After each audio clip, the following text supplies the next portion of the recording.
Rajamahendravaram ISKCON temple అంటే బాగా famous. అక్కడ వివిధ ఆలయ సముదాయాలు మనం చూడొచ్చు. రోటరీ కైలాస భూమి, మహంకాళేశ్వరాలయం, గౌతమి ఘాట్, రివర్ బే, అయ్యప్ప స్వామి ఆలయం, సరస్వతి ఆలయం, ఇలా పలు ఆలయాలు, పలు ధార్మిక పీఠాలు కూడా మనం అక్కడ చూడొచ్చు.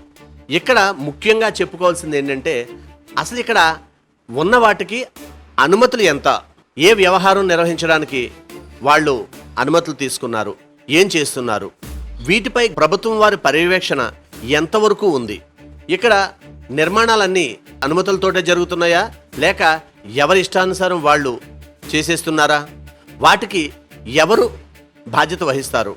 ఇక్కడ మనం ఒక్క విషయం గమనించినట్లయితే, ఇక్కడ ఏదైనా కార్యక్రమం జరగాలంటే మంత్రులు లేదా ఎమ్మెల్యేలే వస్తున్నారు. అధికారులు నిత్యం పర్యవేక్షణ ఉండాలి, కానీ ఉండడం లేదు. ఎవరు ఏ కార్యక్రమం ఎందుకు చేస్తున్నారు, ఇక్కడ దాని వెనకాల ఉన్న ఆలోచన ఏంటి అనేది ఎవరైనా ఆలోచిస్తున్నారా? ఎందుకంటే ఇప్పటికే గోదావరి అంతా కూడా సుమారుగా ఒక పక్క ఇసుక డ్రెడ్జింగ్ తోటి ఇబ్బంది పడుతుంటే, మరో పక్క గట్టు అంతా కూడా ఆక్రమణతో ఇదవుతుంది. పుష్కరాల సమయంలో ఈ ఘాట్ మాది, మీరు రావడానికి వీల్లేదు, లేకపోతే ఇది ఇంకోటి అనే పరిస్థితి ఉంటుందా?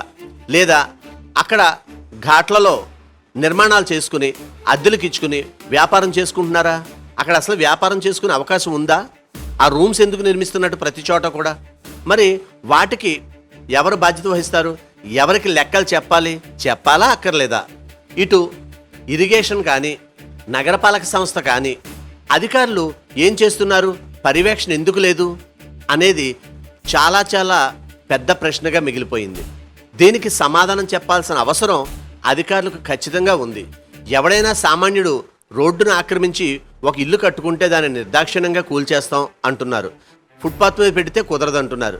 మరి ఇక్కడ 100 గజాల స్థలం, 1000 గజాల స్థలం అనుమతితో కొంత, అనుమతి లేకుండా మరింత ఆక్రమించేస్తుంటే ఏం చేస్తున్నారు? దీనికి ఏ అధికారులైనా సమాధానం చెప్పగలరా అని ప్రజలు ప్రశ్నిస్తున్నారు. ఇక్కడ సుమారుగా అన్ని చోట్ల కలిసి 50 నుండి 100 లగ్జరీ, సూపర్ లగ్జరీ రూమ్స్ ఉన్నట్టుగా తెలుస్తుంది.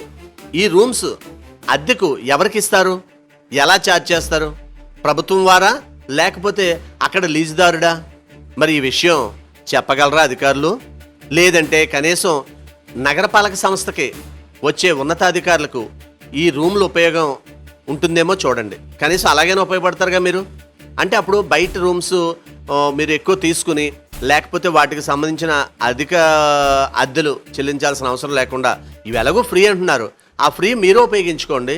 పుష్కరాలు కదా, ఇప్పటి నుండి ఈ రూమ్స్ అన్ని హ్యాండ్ ఓవర్ చేసుకుని పూర్తి స్థాయిలో మీ ఆధ్వర్యంలో పెట్టుకోండి, మీ ఆధీనంలో. అప్పుడు ఏమవుతుందంటే అధికారులు ఎవరైనా వస్తే, ఇగో మా రూమ్స్ ఉన్నాయి, మా గవర్నమెంట్కి సంబంధించినవి ఇవి, లేకపోతే లీజుదారుడివి ఫ్రీగానే ఇస్తున్నారు, లేకపోతే మీరు ఉండండి అన్నారనుకోండి, వాళ్ళు కూడా అక్కడ ఉండి కార్యక్రమాలు చేసే అవకాశం ఉంటుంది. కాస్త ఆలోచించండి అధికారులు.